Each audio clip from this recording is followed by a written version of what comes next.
जय श्री कृष्ण। राधे कृष्ण। ओम नमो भगवते वासुदेवाय। भागवत तो गोवर्धननाथ जी का नाट्यमय स्वरूप है। जब तक नाम के साथ साथ संबंध नहीं हो पाता तब तक नामी का प्रभु के साथ संबंध कैसे हो पाए। भागवत परमात्मा का प्रत्यक्ष नाम स्वरूप है जो भगवान से संबंध जोड़ देती है। दशम स्कंद तो भागवत का हृदय है। मानव जीवन का अंतिम लक्ष्य है रास लीला। ईश्वर को प्राप्त किए बिना जीव को शांति मिल नहीं पाएगी। जीव ईश्वर के साथ एक हुआ नहीं कि मुक्त हो गया। यदि तुम भगवान से मैत्री करोगे तो वे तुम्हें भी सुदामा की भांति भगवान बनाएंगे। यह जीव कुछ साधन करता नहीं है। सत्कर्म करने के लिए कोई विशेष मुहूर्त की आवश्यकता नहीं है। इसी क्षण से आरंभ करो सत्कर्म का। बातों में, चर्चा विचारणा में समय का व्यय न करो। विचार में समय गवाओगे तो आचार के लिए समय कहां से लाओगे। आज तक रुपए पैसे के पीछे भागते रहे, अब जरा भगवान के पीछे भी तो दौड़ो। आज की अशांति का यही कारण है कि जीव ने ईश्वर को भुला दिया है। मनुष्य राजा बने या स्वर्ग का देव, राय हो या रंग, विद्वान हो या मूर्ख, उसके लिए शांति नहीं है। जीव ईश्वर से जा मिलेगा तभी शांति प्राप्त होगी। भगवान तो स्वयं आनंद स्वरूप है। उन्होंने अपने आनंद के लिए नहीं, गोपियों को आनंद दान करने के लिए रासलीला का आयोजन किया था। गोपियों को परमानंद मिला। जीव और ईश्वर का मिलन हुआ। परमात्मा के साथ मिलन हो जाने के बाद भी साधना तो करते ही रहना होगा। साधना करने से कई सिद्धियां मिलेंगी और परमात्मा भी मिलेंगी, किंतु साधन न छोड़ा जाए। मन का तो अंतिम सांस तक कभी विश्वास न करो। यदि भगवान सेवा और जब बंद करना चाहे तो उनसे भी कह देना, नाथ मैं आपकी सभी आज्ञाओं का पालन करूंगा, किंतु जब और सेवा नहीं छोड़ूंगा। सेवा की जीते जी तो कोई समाप्ति ही नहीं है।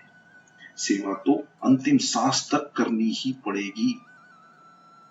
अंत तक नियमित रूप से जब सेवा कीर्तन करते रहो। थोड़ी सी साधना कर लेने पर मनुष्य को सिद्धि मिलती है। उसके वचन सच होने लगते हैं। सिद्धि के साथ प्रसिद्धि और लोगों की भीड़ आती है। ऐसा होने पर गर्व और अभिमान आ जाता है और अभिमान लाता है पतन। साधुओं को कई बार उनके शिष्य चापलूसी करके बिगाड़ते हैं। मेरापन आते ही साधना उपेक्षित होती है।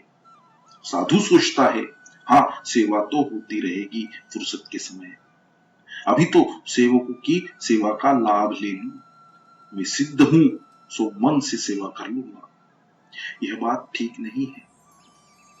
तुकाराम महाराज ने कहा है, आधी केला सत्संग तुका झाला पांडुरंगा, त्यांचे भजन राहीना मूल स्वभाव जाईना। मेरे प्रभु ने मुझे अपना लिया है। प्रेम बढ़ता जा रहा है। हम दोनों एक ही तो हैं, किंतु भजन करने की आदत छूटती ही नहीं है। ईश्वर के दर्शन हो जाने के बाद भी जब सेवा, ध्यान आदि साधनों का त्याग न करना, अन्यथा माया आ घेरेगी। कुछ लोग साध्य की प्राप्ति हो जाने पर साधना की उपेक्षा करने लगते हैं। यह ठीक नहीं है। साधन में शिथिलता आएगी तो मन गड़बड़ करेगा। बलवान हाथी के लिए भी अंकुश जरूरी है। मन का भी वैसा ही है। उसे अंकुश में रखने का साधन है भजन। भक्ति में दैन्य भाव आवश्यक है। चमत्कार होने पर नमस्कार करने वाले तो बहुत तेरे हैं। तुम्हें तो बिना चमत्कार के ही नमस्कार करना है, वही तो भक्ति है। भक्ति में श्रद्धा होगी तो अनुभव भी मिलेगा और ज्ञान भी, और वैसा होने पर भक्ति दृढ़ होगी। गोपियों को अभिमान हो आया। उन्होंने कहा, सभी विषयों का त्याग करके हम आपके पास आई हैं। गोपियों में अभिमान कहां से आया? अरे वह तो उनके मन ही में सूक्ष्म रूप से छिपा हुआ था। मनुष्य मानता है कि वह शुद्ध हो गया, किंतु हर तरह से शुद्ध हो पाना बड़ा दुष्कर काम है। साधक को तो बड़ा सावधान रहना पड़ता है। जिसका बहुमान किया जाता है उसके अभिमान बन जाने की संभावना है। श्री कृष्ण ने गोपियों को मान दिया तो उनको अभिमान में घेर लिया। गोपियां मानने लगी कि वैसे तो श्री कृष्ण हमारे प्रति आसक्त थे ही, किंतु आसक्त न हो जाने का दिखावा कर रहे थे। गोपियों में अभिमानवश ऐसा लौकिक भाव जागा कि तुरंत ही श्री कृष्ण अदृश्य हो गए। भगवान के अंतर्ध्यान होने का क्या अर्थ है? वैसे तो भगवान सर्वत्र सर्वव्यापी हैं, वे अदृश्य तो हो नहीं सकते। तो अंतर्धान होने का अर्थ है कि जीव की आंखों पर अभिमान का पर्दा छा जाने से प्रभु का दिखाई न देना। गोपी जीव अभिमान से फूल गया तो श्री कृष्ण अदृश्य हो गए। ब्रजवासी मानते हैं कि उस समय श्री कृष्ण ने पीतांबर का घूंघट खींच लिया। सो सखियां भ्रम में फंस गई कि वे भी एक सखी ही है। परमात्मा तो सर्वव्यापक है। गोपियां उनको बाहर ढूंढ रही हैं, किंतु प्रास मंडली में नहीं। भगवान को तो अपने हृदय में ही ढूंढना है। जीव को अज्ञानवश कुछ सूझता ही नहीं है। एक बार विद्याभ्यास के हेतु निकले हुए 10 पंडितों को एक नदी पार करनी पड़ी। सामने पहुंचकर किसी एक पंडित ने सोचा कि उनमें से एक या तो उस पार रह गया है या तो डूब गया है। उसने गिनती की तो 9 ही निकले। सभी ने बारी बारी से गिना, वही परिणाम आया। अब ऐसा होने के कारण यह था कि गिनने वाला व्यक्ति अपने को तो गिनना भूल ही जाता था। अब तो बात पक्की हो गई कि एक बह गया है। सभी रोने लगे। वहां से एक महात्मा जा रहे थे। उन्होंने पंडितों के रोने का कारण पूछा। पंडितों ने बताया तो महात्मा ने गिनकर बताया कि वे तो 10 के 10 ही हैं। अज्ञान के कारण जीव अपने आप को भूला ही जा रहा था। ज्ञानी ने सही स्थिति बतलाई। अज्ञान के कारण जो नहीं हो वह दिखाई देता है और जो है वो दिखाई नहीं देता। परमात्मा से साक्षात्कार होने पर भी सावधान रहना।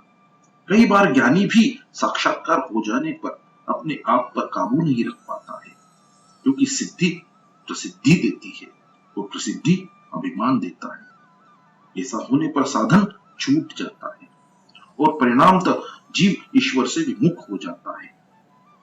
परमात्मा की अनुभूति होने के पश्चात भी यदि जीव साधन छोड़ दे तो उसका पतन ही होता है। अब पुंडलिक चरित्र देखें।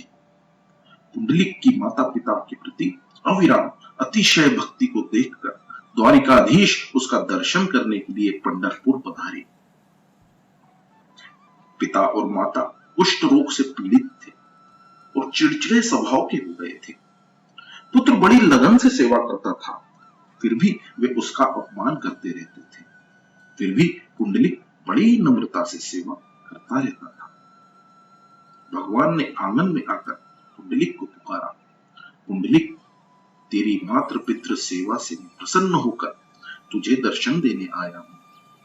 पुंडलिक बोले, भगवान, इस समय तो मैं उनकी सेवा में लगा हुआ हूं, सो कुछ देर के लिए आप बाहर ही प्रतीक्षा कीजिए।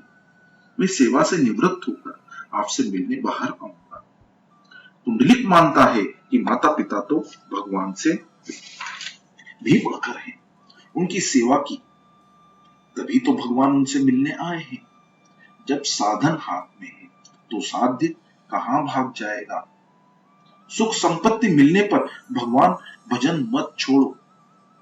यह तो भक्त ही है जो भगवान से भी प्रतीक्षा करा सकता है। भगवान को विश्राम करने के लिए पुंडलिक ने एक ईंट दी और उस पर खड़े रहने को कहा।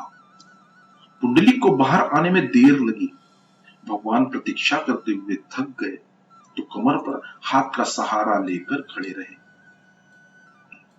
भगवान की उस मुद्रा का अर्थ यह है कि उनके चरणों का आश्रय लेने वाले के लिए संसार सागर कटी तक ही गहरा है, अन्यथा आज तक इसमें न जाने कितने जीव डूब गए हैं। माता पिता की सेवा पूरी कर लेने के बाद पुंडलिक बाहर आकर भगवान से मिला। उसे प्रत्यक्ष परमात्मा मिले, फिर भी उसने साधन नहीं छोड़ा। यदि साधन छूट जाएगा तो प्रभु अंतर्ध्यान हो जाएंगे। रास के समय गोपियों के मन में अभिमान आया, सो श्री कृष्ण अदृश्य हो गए।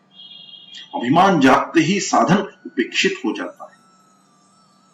गोपियों ने सोचा कि वैसे तो कृष्ण हमारे सौंदर्य में लुप्त थे, किंतु अनासक्त होने का दिखावा कर रहे थे। भगवान अंतर्ध्यान हुए। वे तो वही थे, किंतु गोपियां उन्हें देख नहीं पाती थी। भगवान तो उनके हृदय में समा गए थे, किंतु गोपियां उन्हें बाहर ढूंढ रही थी, सो मिल न पाए। ईश्वर को जाने और आने की क्रिया का बंधन नहीं है, क्योंकि वे तो सर्वव्यापी हैं। वैसे ईश्वर तो आपके निकट आते हैं, किंतु वासना के आच्छादन के कारण वे दिखाई नहीं देते हैं। ईश्वर सभी के हृदय में है, फिर भी सब उन्हें देख क्यों नहीं पाते हैं? जीव जब तक भगवान की ओर देखता नहीं है, तब तक उसकी वे भी सुध नहीं लेते हैं। भगवान सभी जीवों से कहते हैं, मैं तो तुम्हें अपनाने के लिए तैयार हूं, किंतु तुम भी तो मेरे पास आओ। जीव भी गोपियों की भांति बाहर का आनंद ढूंढता है, अंदर का नहीं। तभी तो भगवान उसे मिल नहीं पाते। यदि स्त्री, वस्त्र, धन आदि तुम्हें आनंद देते हैं, तो उनके वियोग के समय तुम्हें दुख भी होगा। तुम्हारा आनंद स्वाधीन होना चाहिए, पराधीन नहीं। पराधीन आनंद दुखदायी होता है।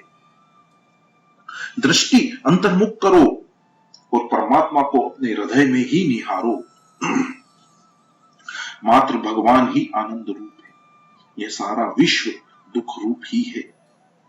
गीता ने भी इस संसार को अनित्यम असुखम कहा है। वियोग का अर्थ है विशिष्ट योग। बहिरंग में वियोग और अंतरंग में संयोग। गोपी का मन श्री कृष्ण में है। वृत्ति कृष्णाकार होने के कारण अंतरंग में संयोग और बहिरंग में वियोग है। सखिया वन के पत्ते पत्ते और फूल फूल से कृष्ण का पता पूछ रही है। कहीं मेरे श्याम सुंदर को देखा तो नहीं, कोई तो बताओ। वियोग के कारण गोपियां ऐसी बावली हो गई हैं कि उन्हें यह भी याद नहीं कि फूल पत्ते वृक्ष तो जड़ हैं, बोल नहीं पाते हैं। व्याकुल गोपियां श्री कृष्ण की लीलाओं का अनुकरण कर रही हैं। विरह व्याकुल गोपियों की दशा भी तो देखिए। वह कहती है, लाली मेरे लाल की जित देखूं उत लाल, लाली देखन में गई मैं भी हो गई लाल। अरे सखी, मैं ही तो हूं कन्हैया। जीव का प्रभु मैं हो जाना ही तो ध्यान और भक्ति की पराकाष्ठा है और फल भी है। ध्यान करते करते संसार का विस्मरण हो जाता है। ध्यान में तन्मयता होने पर मेरापन मिट जाता है। ध्याता, ध्यान और ध्येय एक बन जाते हैं। यही तो है मुक्ति। गोपियां श्री कृष्ण का चिंतन करते हुए कह रही हैं, अरे सखी, मैं ही हूं कृष्ण, मैं ही तो कृष्ण हूं। पहले गोपियां अपने को कृष्ण की दासी कहती थी। पहले दासोहम था, अब कृष्णोहम हो गया। ध्यान में तन्मयता होने पर गोपियां सभी कुछ में श्री कृष्ण का दर्शन करने लगी। सभी देवों ने वाहन हेतु पशुओं को ही क्यों चुना? पशु पक्षी के प्रति भी मनुष्य ईश्वरत्व का अनुभव करे, इसलिए पहले तो सभी में ईश्वर की भावना की जाए। मैं सेवक सचराचर रूप स्वामी भगवंत, सभी में ईश्वर का अनुभव करने वाला स्वयं भी ईश्वरमय बन जाता है। उस गोपी का मुख भी श्री कृष्ण के मुख सा तेजस्वी हो गया। जिस व्यक्ति का सतत ध्यान करता है, उसकी छायाकृति उस व्यक्ति के मुख पर झलकने लगती है। एक गोपी ने बालकृष्ण का रूप लेकर काली नाग का दमन करना चाहा। दूसरी गोपी नाग बनी। पहली गोपी नाग बनी हुई उस गोपी के सिर पर चढ़ गई और कहने लगी, दुष्ट काली, चला जा यहां से। मैंने दुष्टों का दमन करने के लिए ही जन्म लिया है। यह तो रास की कथा है। साधारण वक्ता या श्रोता इसका अधिकारी नहीं है। सुखदेव जी के दर्शन मात्र से स्वर्ग की अप्सराओं का काम नष्ट हो गया था। सुखदेव जी ने अप्सराओं में स्त्रीत्व का नहीं, ब्रह्म का दर्शन दिया। ब्रह्म ज्ञानी तो सुलभ हो सकता है, किंतु ब्रह्म दृष्टि रखने वाला महात्मा मिलना तो अशक्य सा ही है। जिसकी दृष्टि में से काम नष्ट हो चुका है और जिसको देहभान भूल चुका है, लंगोटी तक छूट गई है, ऐसे महायोगी सुखदेव जी इस कथा के वक्ता हैं। गोपियां भागवत रूप बन गई। राधा और कृष्ण एक ही है, वे दोनों अभिन्न हैं। सूर्य और उसकी प्रभा की भांति कृष्ण और राधा एक ही है। वे दोनों कभी विभक्त हो ही नहीं सकते। यह विरह तो लीला मात्र थी। अंतर्ध्यान होने पर श्री कृष्ण ने राधा जी को साथ में लिया। चलते चलते राधा जी थक गई। उन्होंने श्री कृष्ण से कहा, मुझसे अब चला नहीं जाएगा। यदि आपकी गरज हो तो मुझे अपने कंधों पर उठा लीजिए। श्री कृष्ण ने उनको कंधों पर बिठा दिया। वो स्वयं अंतर्ध्यान हो गए। राधा जी एक वृक्ष की डाली पकड़कर लटक रही थी। राधा जी के अभिमान को उतारने के लिए उन्होंने ऐसा किया था।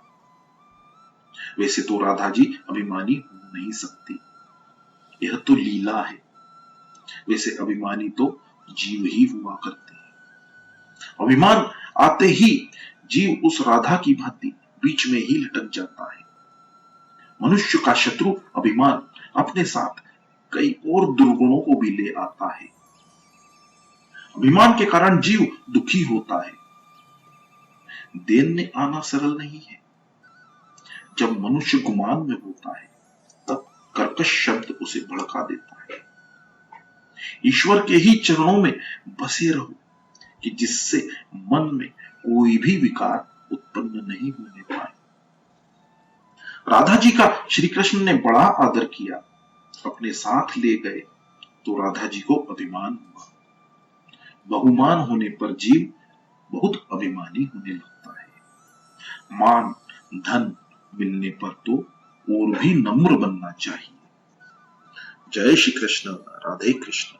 ओम नमो भगवते वासुदेव।